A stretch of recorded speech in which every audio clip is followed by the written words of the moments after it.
Yeah, so I'll tell you this little story real quick. Again, Ray Lewis. So it comes to times to pick numbers, and they got all the numbers laid out. And of course, I gravitate the number 52, and so I go get it, and it's another guy who wanted it too, and Mm. he was literally gonna try to fight me over the number. Dang, they got that real. Oh yeah, yeah, yeah. I was like, man, I didn't know. One of the coaches came and he was like, LT. Actually, they call me Bama because I'm from Bama? Alabama. That's what they call me. So I just go by Bam now. I can tell you why later. Actually, I just tell you now. So my company is going to be inspired by any means. So when you look at it, you break it down. I Bam by any means. So I just go by Bam now. So, anyways, in high school, they call it's deep. I see your That face. is. Yeah. I'm thinking of Um, how you have this name of like pretty much your whole state. Like they call you Bama. yeah, That's wild. it's cool, man. It's a That lot of is. thought went into it for sure. So he was like, "Mama, man, don't worry about that. I will give you a number." And this is where I think it really switched for me of me figuring out how good I really was. Not Mm. only did he give me a number, he gave me a single digit number. And he said this following that, he said, I don't give single digit numbers to people who don't start on my football team. And he looked at the other guy, he looked at me and he walked off. And so Dang, that that's tough. and so that number happened to be 9, right? And so the rest of my football career, I've tried to get 9 or equivalent of 9. So when I couldn't get 9, I got 54. 5 plus 4 is 9, right? Um, so fast forward through um, high school, this is where I started to figure out how I was good. I could play the inside middle linebacker role very well. I wasn't the fastest, I wasn't the strongest, but now here living with my dad, he could break stuff down and show me things because he did coach at a collegiate level at one point of his career that the high school guys wasn't seeing and wasn't understanding. So that did put me above the rest of the guys. And so um, some adversity is here. So I've come up here the end of my freshman year. We go into spring ball. So I don't get to play freshman fall ball. I come up in February, right after Mardi Gras in Mobile. Mm. So I get to participate in spring ball. So spring ball, I'm starting outside linebacker, which I knew that wasn't going to be the case. It was just happened to be the defense that they ran at the time. So it was a 3-3. And so as the spring continued to come on, they started to figure out, hey, I'm more of an inside guy. So I start playing inside backer. So I remember, I'll never forget this, man. The first game, my sophomore year of the first football game, we play at a school called Carter High School. My dad, before the game even kicked off, he said, "Hey, don't be surprised if you don't get no reps." Like, I've been running with 1s, 2s, and 3s. Like, what do you mean? Like, no, Dad, I'm gonna get some reps. When I tell you, Kaymon, I don't get one rep. Dang. I don't get one rep. The starting middle linebacker, he blew coverages, he blew assignments, and I'm like, really?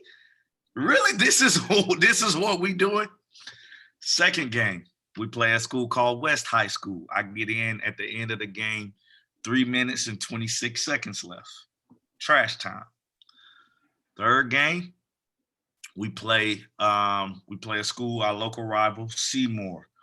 I get in probably like the third defensive series, so they're trusting me more and more.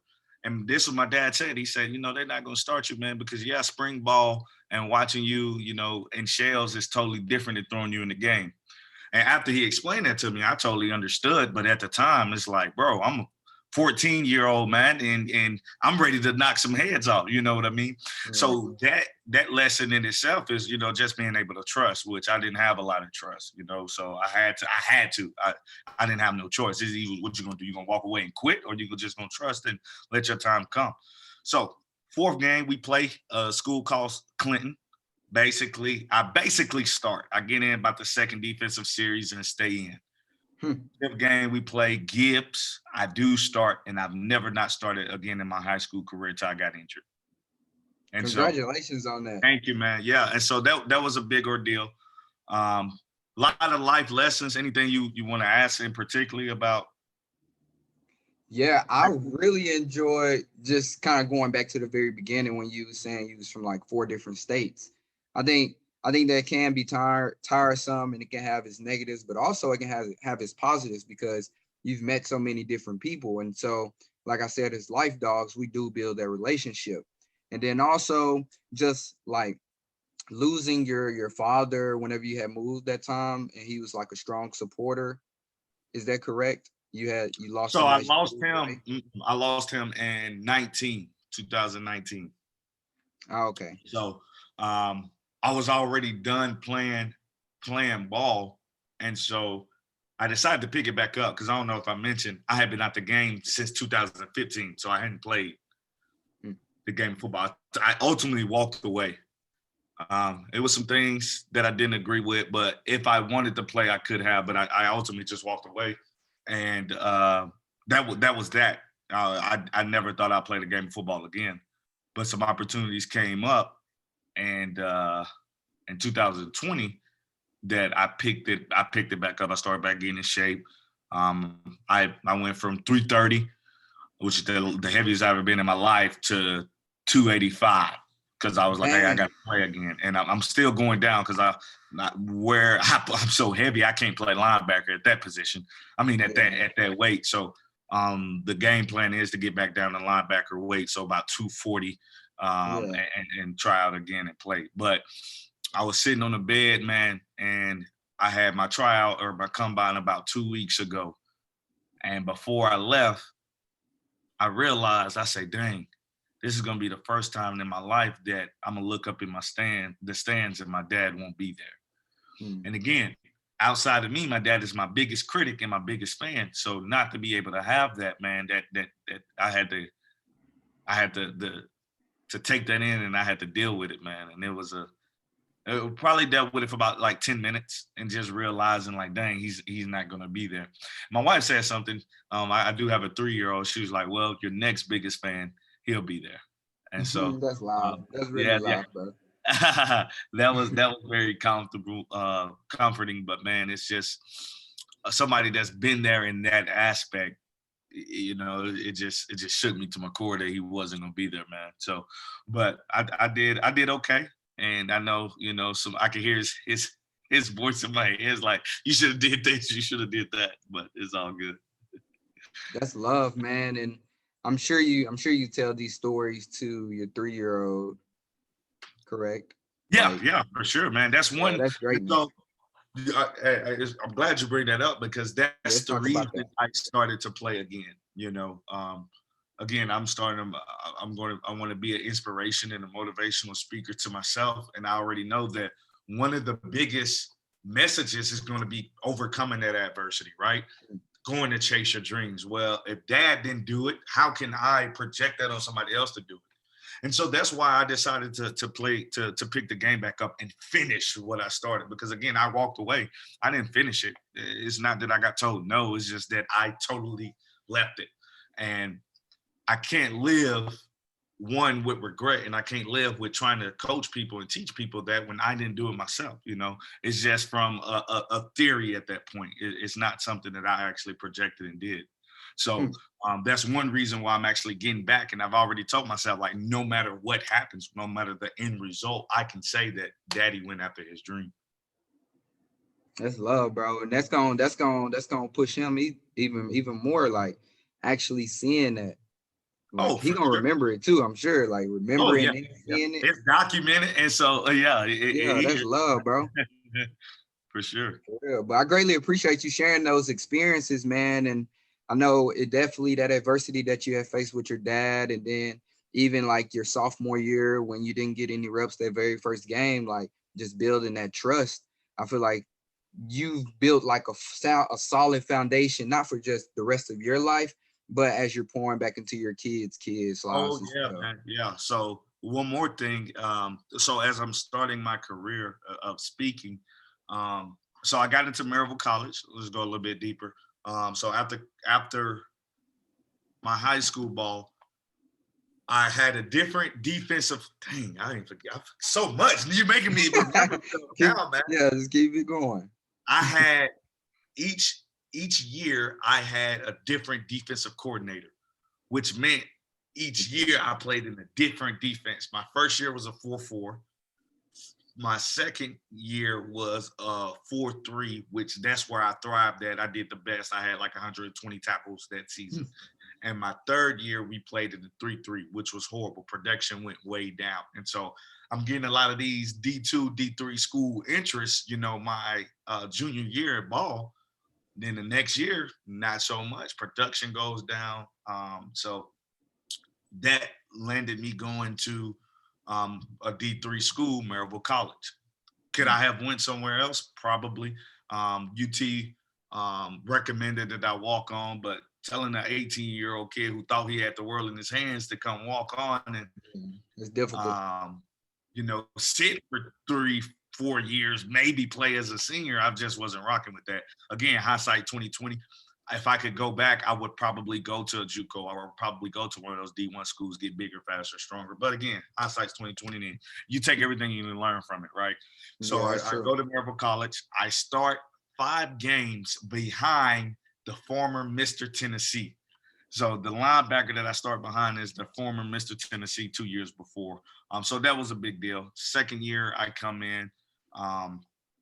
I get bumped back inside because I was playing wheel backer. So I get bumped back inside, true position, do well there. At the end of that year, I end up tearing my meniscus in both knees. So I tore one like week 4 and came back week 6. I tore my other one. That put me out for the I was just done for the rest of the year. So overcoming that, because outside of my senior year, I hadn't really been hurt like that, where I've had to sit out multiple games. So that, just making sure I do what was necessary to get me back on the field, I didn't. Here's a big turning point in my life. So this is 2012. I hung around with some guys that I shouldn't have been hanging around with, just being honest. Let some people in my life that had really no business in my life, and I started partaking in things that I shouldn't have. And I put myself in a situation, and I just tell you because I don't mind now. I put myself in a situation where I had a gun on a college campus. And a couple of students see me, and it got reported. When they came and searched my room, the gun wasn't there. The dean of students called me into her office and was like, hey, basically, I'm convinced you had a gun on campus. Of course, I'm not going to say, yes, I had a gun on campus, right? So she said, I'm convinced that you have a gun on campus, and, we can go about this a couple of different ways. I was like, well, and I said this, I say, if that's what you believe, do what you need to do. And she looked at me in my eyes. She said, Bama, you can't go around doing the things that you do, talk to the way you're talking to people, and act the way you're acting. You can't keep doing that. Kaymon, I looked at her right now and I said, why not? She said, well, how's that treating you? And I remember it like it was yesterday. She said that, and it wasn't that she said it. It's like God himself said that to me. And when she said that, I sat back in my seat like this. And I just sat there. And I sat there and I just cried. And I said, you know what? I'm leaving school. And so I left school in 2012 in December. She let me finish my test. She let me leave school. And at that time in December, I found out, no, it wasn't in December. I had to work. A couple of months later, I found out that my mother was pregnant. In Alabama, I found out she was pregnant. And along with getting kicked out of school, and along with realizing that I was going to have another sibling, but not only a sibling, a brother, because I've got all sisters. I got like 7 sisters. I realized that having a brother, it kind of kicked me into gear as, okay, we have to mend these relationships. You have to focus. You have to get back on your stuff, man. You have to grind. And you have to figure out what it is that Laterrin wants to do with the rest of his life. And so that kind of started me on the path of, that's what started me on the path of, how do I develop relationships with people? Because again, I moved around so much, I didn't necessarily establish those good relationships. I had people in my life that I was cool with, but how do I actually trust people? So I actually met a guy at Maryville College named Noah Bowman. I was in his probationary class for conditional admit students. So I let him in my life and just started to trust, right? And just started to listen and started working on me. I had to find out who I was and what I was about. And that whole year, that's exactly what I did. In 2013, man, I stopped smoke. I didn't smoke, but I stopped drinking. I stopped going out. I just ceased to do all that stuff, man. I had got up at that time at about 260, the heaviest I ever been. So I dropped that weight because I was like, I'm going back to school. I'm gonna finish. I'm gonna play ball. So cool little snippet in this story is that I go back in the summer of 2013. They let me back on campus. The dean of students who kicked me out, she said, Bama, I don't know what you did, but I can see the improvement. I can see the difference. And from now here on out, I'm your biggest fan. And she is. I can call her right now. She'll answer the phone. She was at my wedding. She knows my children. She knows my wife. She is my biggest, as far as Maryville College, her and Noah Bowman, her name is Bendy Kemp, they are the biggest supporter of Laterrin Thomas. I promise you, man. And I'm so thankful for that. And had I not, I'm not going to say that I wouldn't be where I am today. I'm not that naive to think that. But I think getting to this point would have been a little bit further down the road. Does that make sense? Yeah. I think that experience and overcoming that adversity definitely got me to where I am today, to really start trusting people and developing relationships. I love how you said the trust and develop. So how do we get high school athletes, student athletes to start to build those relationships right now? Like, what are some things that they can be doing? Yeah, absolutely, man. So one is positive influence. You know, if you're not with the people who are like-minded, iron sharpens iron. You know, that's a biblical, not only biblical, that's physical. You know, that's just truth, right? It's like whatever seed you grow, it's going to manifest. You don't have to be a religious person to believe that. That's just facts. So I think putting those people around you that's are of like-minded and that's wanting to go where you want to go, that's the first thing. Because we get so caught up, especially, man, I would hate growing up in today's time where everything is on social media. Yeah. Everything that you do. I don't know if I can survive, but putting those good people around you, finding people who have what you want on the tree already, have that fruit of the tree, right? So for instance, like myself, when I go back and speak to these guys about playing overseas or being a professional athlete or whatever it is, having somebody that's able to speak to you like that in that way, because you can see the path and they can lay the path and make it easier for you. That's why we're here, right? We're supposed to make that next generation come along easier than what we did. That's why we're called trailblazers, right? We're blazing the path for the next generation to come right behind us. So that's just a couple of things to get students to understand and realize. And I think another thing which I struggle with is just like understanding, hey, I'm more than an athlete. Whatever at the end of the day, I'm not going to play till I'm 60 years old.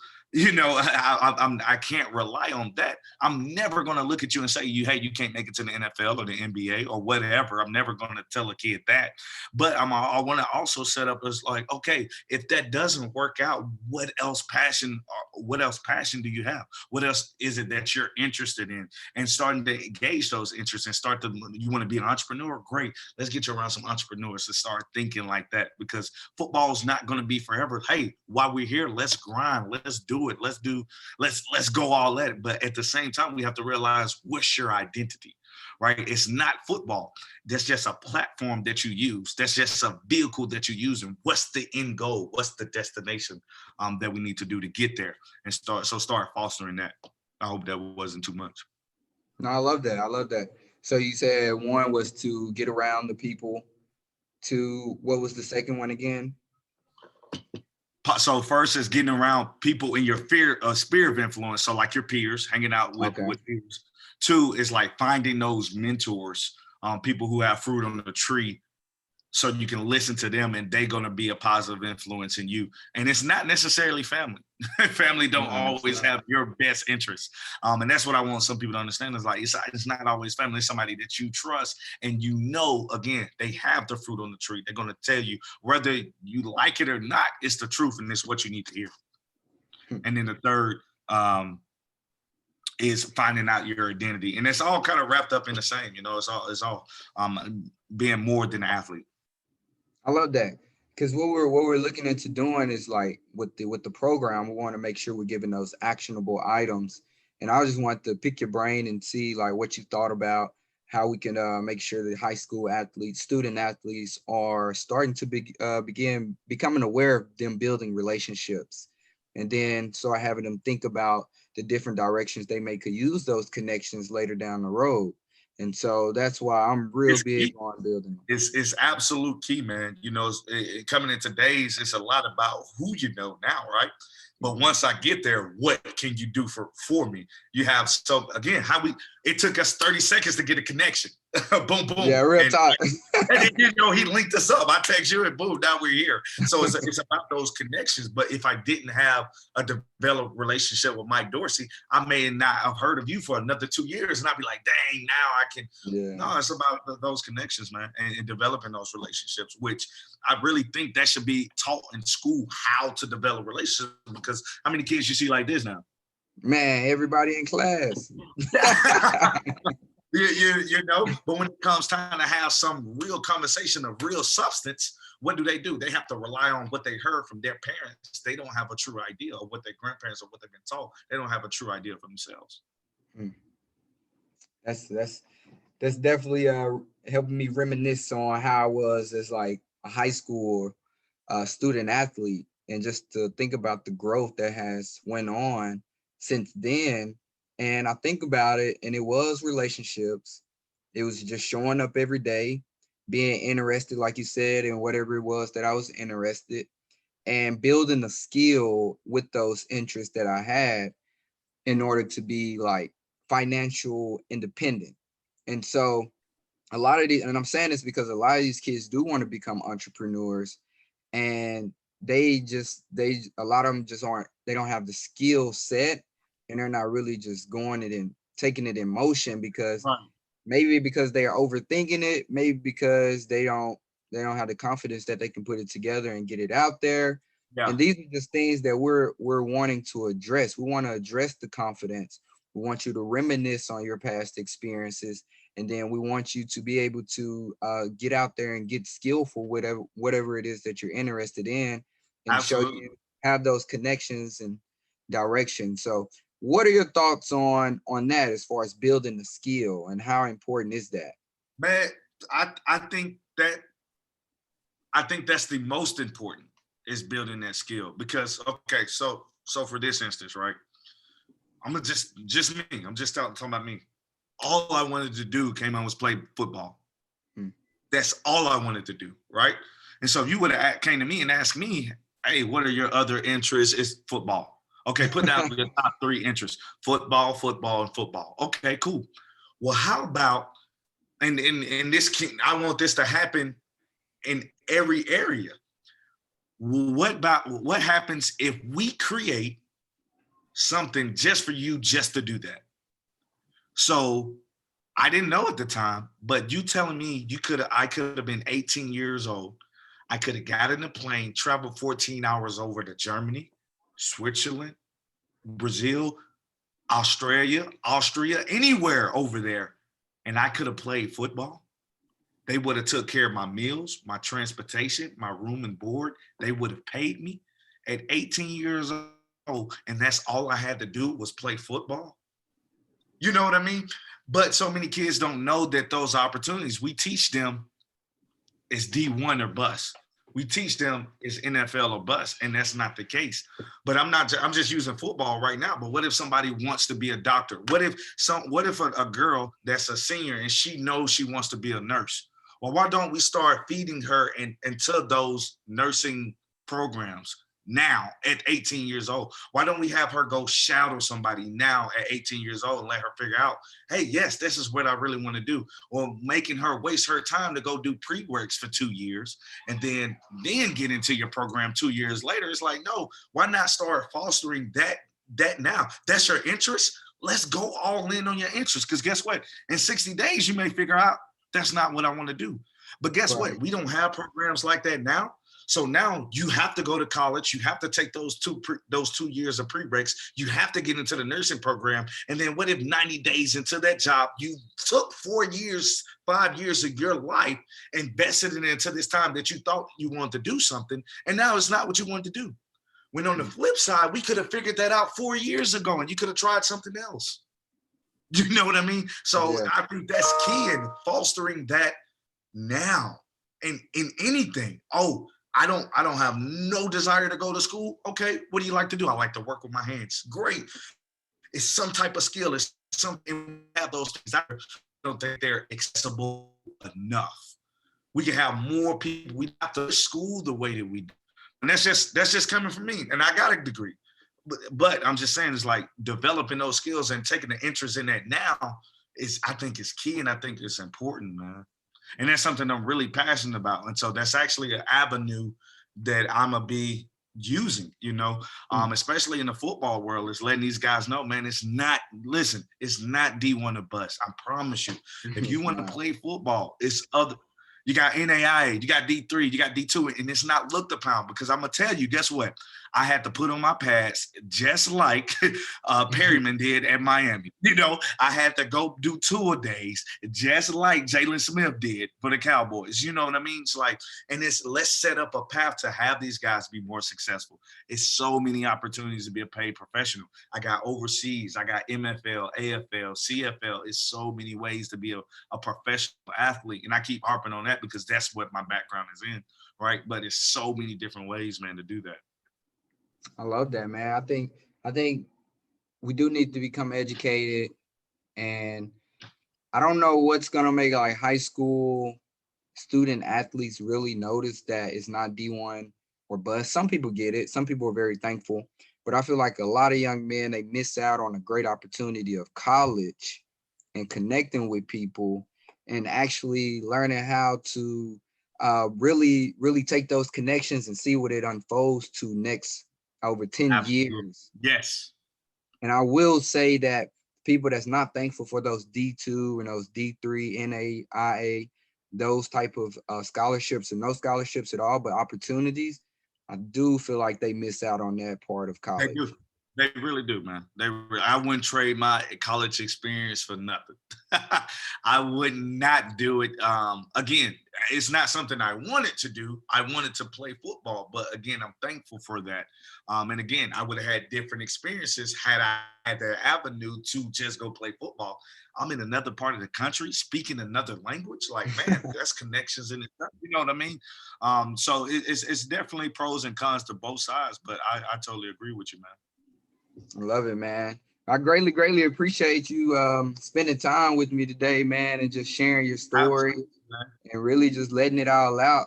I mean, I know we still had a lot of things to touch on, but I greatly appreciate you. And so could you share some of the, trying to go back to the adversity, helping the high school student athletes and even the college student athletes? Could you leave them on something about adversity, overcoming adversity? Like, what is something you want to leave them on? Yeah, man. So here's the thing. I spoke to a probation class 3 weeks ago, the same class I was in, the conditional admit. Somebody was like, I asked them, I say, right now, as you get into the grind time, it's finals coming up. You got to get your grades in. I say, and then what happens when you're done? And someone was like, oh, it gets easy. And I said, okay. No, life doesn't get any easier. And then and Kaymon, you can tell I just sucked the life out of all of them. They was like,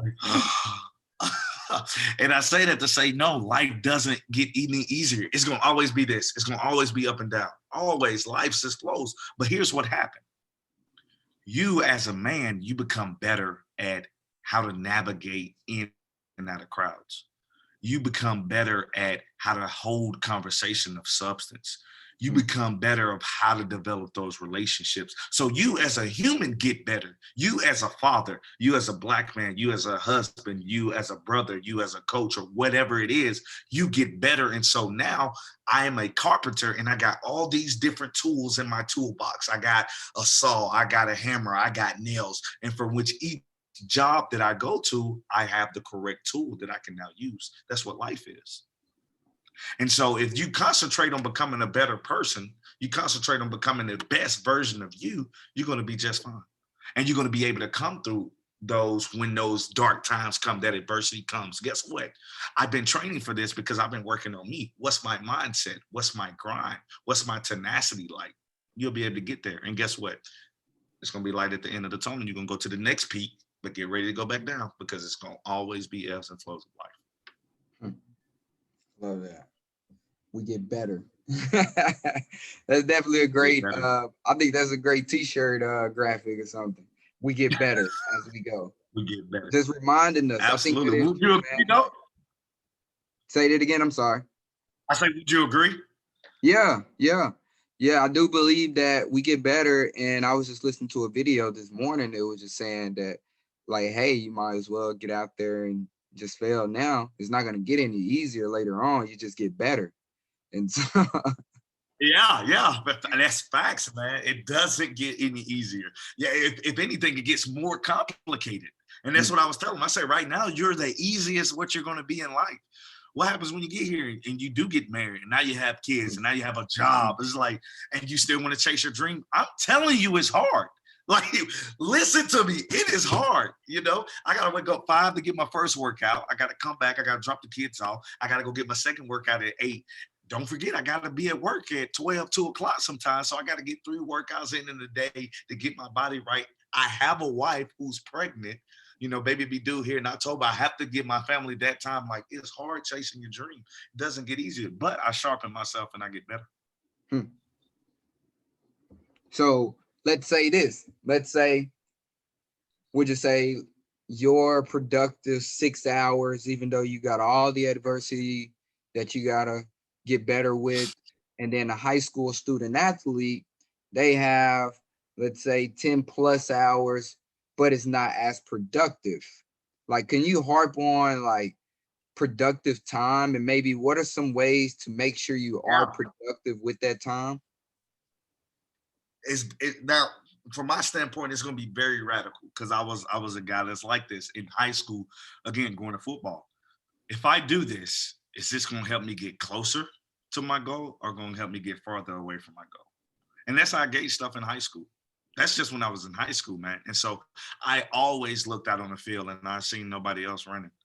I always was in the weight room and I seen nobody else lifting weights. Why? Because my productivity went into, okay, whatever I do today, is it going to help me get closer to my goal or is it going to help me get further away from my goal?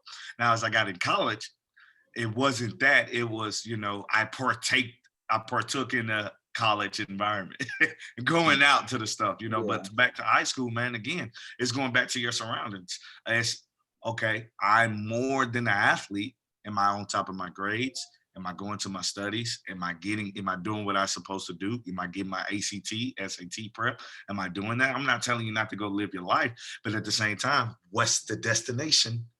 What's the destination? You know, you have to figure out what's your destination is. Okay, am I in the right vehicle to get to my destination? If we're going up a mountain, my Ferrari is not going to be the best vehicle to get me up there, but that all-wheel Jeep Wrangler is going to get me up there. And so that's how you gauge your productivity. And that's what I would say to those high school student athletes. It's like, you know, what are you doing to help you get to your goal? Is the goal to get a D1 scholarship? Great, that's fine. Understand what it takes to get there. Go talk to a D1 athlete and ask him, hey, what did you do to get there? Again, talk to those trailblazers, figure out those people in your life so you can follow behind.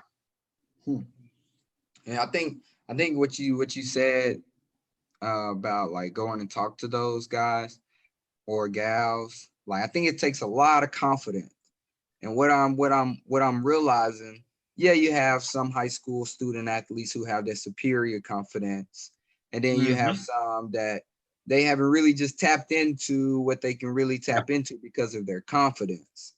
What are some ways that you think we can help high school student athletes, college athletes build upon that confidence that they have, whether that's in sports, and then taking that confidence in sports and translating it to the other areas of their lives? Yeah, so I think just realizing that that they're playing in sport is half a battle, and that took confidence in itself. Just kind of like a contrast thing. And this is not the knock on a non-athlete at all, because I've seen non-athletes have a way more rigorous schedule than an athlete. But you know how much confidence it takes to put yourself again in that uncomfortable environment to do something that you want to do. So I think a lot of people actually lose that and don't realize of like what they're doing. Is that you're putting yourself in that uncomfortable position to do something that you love or that you like to do. Like that takes confidence just in that alone, just in That's that true, because there's no guarantee today that you're going to wake up and you're going to run fastest time, or you're going to or you're going to do all the right reads. There's no guarantee at all. But yet you believed in yourself enough to put yourself in that position. So I think we have to constantly remind them, like, hey, half the battle is showing up. Half the battle is here. You've done that. So let's take another step. What more can happen now if you believe in yourself that much more? Now you can come off the bench. Now you can be a starter or whatever that conversation is or whatever. But I think, having them realize it's like, look where you are. It took the ultimate confidence to go here, to be in the position that you're doing, while you're playing that sport. So really just talking to them about like, hey, you're doing it now. Like it takes a lot of confidence, a lot of courage and because confidence. it does. You're already there. Like you've already exuded some type of confidence, whether you slow down and think about that or not. You've already done it in your subconscious. You've already taken that step to be here. Okay, what can we do to build on this? So I think that's definitely where it starts. Yeah, no, that's great. That's great. And I think I'm a true believer that the confidence that was built within sports definitely translated over to my life. So like having confidence in sports, now I'm approaching things in other areas of my life with confidence. Absolutely. So I'm a true believer that they're already building that confidence and courage. They just got to realize it. Maybe guide them in the direction that they want to pour their confidence in next. Whether that's a relationship. Some kids are in relationships. Like we want to be able to provide services that help them date healthier. Like maybe conversation starters. Yeah. Showing them where they can eat, go have fun at. Then stuff like that, man. Like we want to really see kids become more and more successful than what we were, and give them the tools and the resources that helped us along the way. Absolutely, man. Absolutely. And I greatly appreciate you, man, sharing your adversity, your values, your story, your playing experiences. Like for real, man, that's very valuable. And this is gonna touch somebody for sure. Guaranteed. Absolutely. It's gonna touch somebody. IBAM, inspired by any means. That's what we do. Yeah. So is there a way our listeners can connect with you or send you a message, maybe on social media or a personal website? Absolutely. So I'm actually working on my personal website. And once I get that, I'll make sure to give it to you so you can share that. But all my social medias, on Facebook, I'm LT Thomas. On Instagram, Mr. LT All In. My Snapchat is Bam Bam 3000, and there's no crazy stuff on none of that, man. It's all inspirational. Good. It's all inspirational, man. I'm just sharing my life, going through the life. It's a lot of my family on there. It's a lot of me working out and grinding. So all those social medias. I do have a TikTok. I just downloaded one of those the other night, and it's Mr. LT All In again. Mr. LT _ All In is what that is. Let me confirm that because I don't. Okay. Right here. Let me confirm that real quick. Yeah. LT _ Mr. All In. Okay. Yeah. Perfect. And I'll definitely get that. I'll get that in the captions, the comments. And I can text it to you too if you need me to. Yeah. So I just wanted to speak on the number 9 too, man. I was number 9. So whenever you said that, I was like, hey, Nina. Absolutely, Yeah. man. I feel you, man. So I hope everyone gained at least one gem from this episode to apply to their lives, to their mindset, to achieve more greatness in their lives. So you can either follow me at Kaymon_Farmer at Instagram, subscribe to the K9ology Life Dawg YouTube channel, or listen to this podcast on Apple, Spotify, all major platforms to keep up with the next episode. So let's continue to connect, grow, and develop together on our quest of becoming life dogs. And remember, your outlook on your life is correlated to your mindset. Have a great day, life dogs. Until next time, peace.